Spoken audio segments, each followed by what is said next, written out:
Hi channel, welcome to my guys. So hari ni aku nak hantar barang yang orang beli dekat aku punya shop. So sekarang aku on the way ke JNT drop. Untuk aku drop aku punya barang tu. Nak tahu barang apa? Tunggu sampai video ni habis. Okay, sampai sudah. So JNT tu yang tu, aircon, parking, ambil kunci, kat seatbelt, ambil phone, itu je.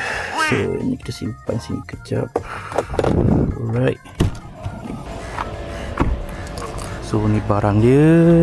Okay, ni barang dia besar betul lah. Mesti korang tertanya-tanya aku nak cuba barang apa ni. Peng peng peng peng peng peng peng peng peng. Kat JNT ni aku dah isi borang one time order. So aku just scan sajalah.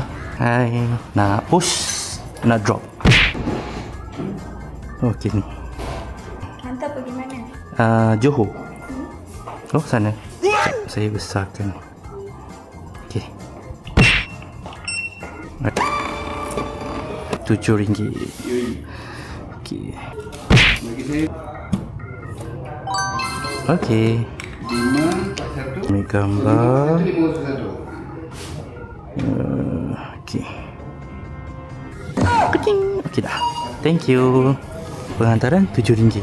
Kita markup sikit lah dekat customer. Tapi kalau macam barang besar betul-betul, Tengok pada keadaan, tengok pada gram. Tengok pada berat kilogram dia. Mari kita update dekat customer. Dan push.